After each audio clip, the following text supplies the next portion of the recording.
Guys आज का हमारा टॉपिक है 8086 माइक्रो प्रोसेसर। 8086 माइक्रो प्रोसेसर दो इंडिपेंडेंट फंक्शनल यूनिट से मिलकर बना है, bus interface unit and execution unit. Bus interface unit basically bus interface unit का फंक्शन क्या होता है?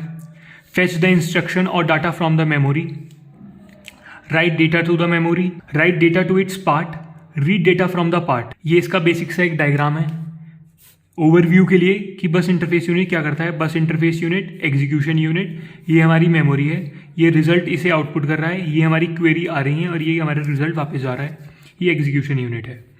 आइए देखिए बस इंटरफेस यूनिट के अंदर क्या क्या होता है। बस इंटरफेस यूनिट के अंदर बेसिकली तीन फंक्शंस पार्ट होते हैं: instruction pointer, segment register, instruction queue. Instruction pointer क्या होता है? ये एक 16 बिट का रजिस्टर होता है और एड्रेस स्टोर करता है नेक्स्ट इंस्ट्रक्शन का। सेगमेंट रजिस्टर मेमोरी स्पेस में 1 MB का स्पेस ऑक्यूपाई करते हैं और ये 4 ब्लॉक्स में डिवाइडेड होते हैं। ईच ब्लॉक का स्पेस होता है, साइज होता है 64 KB।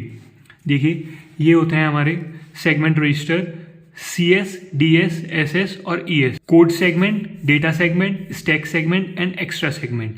टोटल 1 MB के होते हैं, ईच 64 KB के होते हैं। Instruction queue, the prefetch instruction is save in group of high speed register is known as instruction queue. जो हमारे प्रीफेच इंस्ट्रक्शन होते हैं वो एक हाई स्पीड रजिस्टर के अंदर स्टोर होते हैं जिसे हम बोलते हैं instruction Q.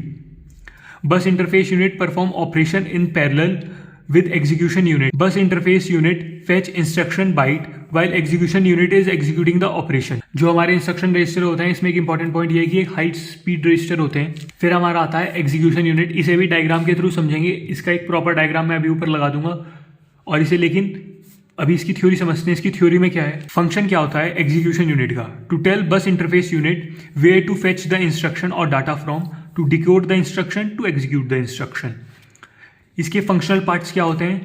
GPRS general purpose register, pointer and index register that's mean PI register, arithmetical and logical unit, flag register and time and control unit. General purpose register हमारे basically 4 होते हैं: ABCD, AX, BX, CX, DX। X का मतलब होता है each 16 bit. इसे हम divide कर देते हैं 2 पार्ट्स में: AH, AL, BH, BL, CH, CL, DH, DL। और इनका मतलब क्या हुआ? इसका मतलब हुआ A high A low, B high B low, C high C low, D high D low. Total 16 bit के एक एक रजिस्टर था, ये 2 पार्ट्स में डिवाइड हो गया तो 8 बिट का ईच हो गया। फिर आते हैं हमारे pointer and index register. Has 2 pointer and 2 index register. Execution unit में 2 पॉइंटर होते हैं और 2 इंडेक्स रजिस्टर होते हैं। एक होता है हमारा स्टैक पॉइंटर, बेस पॉइंटर, और इंडेक्स कौन से होते हैं? सोर्स इंडेक्स और डेस्टिनेशन इंडेक्स। फिर आती है arithmetic and logical unit. 16 bit arithmetical and logical unit perform arithmetic and logical operation. Flag register 16 bit flag register होते हैं, 9 फ्लैग एंड 7 फ्लैग। 2 पार्ट्स में डिवाइड होते हैं, 9 flag and 7 flag. 7 flag are unused and 9 flag are divided into further 2 parts: status flag and control flag. Status flag कौन कौन से होते हैं? Carry, auxiliary, zero, sign, parity, overflow. Control flag कौन से होते हैं हमारे? Direction, interrupt and loop, trap flag. फिर आप हमारा आता है time and control unit. Time and control unit क्या कहती है? CPU of execution unit direct all internal operation and also responsible for generation of control signal. जो एग्जीक्यूशन यूनिट है उससे सारे कंट्रोल सिग्नल जनरेट हो रहे हैं, उसके लिए टाइम एंड कंट्रोल यूनिट है। इसका डायग्राम देखते हैं। इसका एक प्रॉपर डायग्राम मैं भी ऊपर पेस्ट कर दूंगा या साइड में पेस्ट कर दूंगा। आप अभी इसे बेसिक एक सिंपल डायग्राम के थ्रू समझिए। ये बहुत सिंपल है। आइए इसे साफ करके बना के समझते हैं। आपको पहले एक मेमोरी इंटरफेस बनाना है। आपने एक मेमोरी इंटरफेस बना लिया। आप उसे सिंपली ऐसे कीजिए। एक आप हमारी कंट्रोल बस बनाइए। यहाँ पे आपने लिख दी इंस्ट्रक्शन क्यू। यहाँ पे आपने अपनी इंस्ट्रक्शन क्यू लिख ली। इंस्ट्रक्शन क्यू क्या था? जो प्रीफेच इंस्ट्रक्शन थे वो आपके इंस्ट्रक्शन क्यू में आएंगे। ये आपके सेगमेंट रजिस्टर और ये आपका इंस्ट्रक्शन पॉइंटर।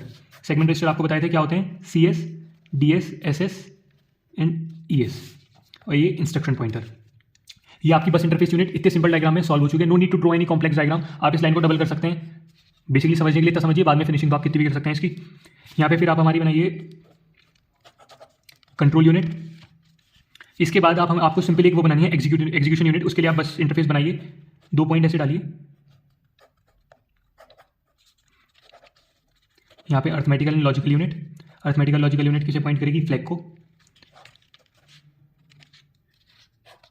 यहाँ पे आपके जनरल पर्पस रजिस्टर आ जाएंगे, यहाँ पे स्टैक पॉइंटर और बेस पॉइंटर। सिंपल, आपका डायग्राम पूरा हो चुका है। इसे देखते हैं कि ये है कैसे। देखिए इसे ध्यान से देख लीजिए, ये कुछ इस तरह का है। Thanks for watching. अगर समझ में आया हो तो लाइक शेयर एंड सब्सक्राइब।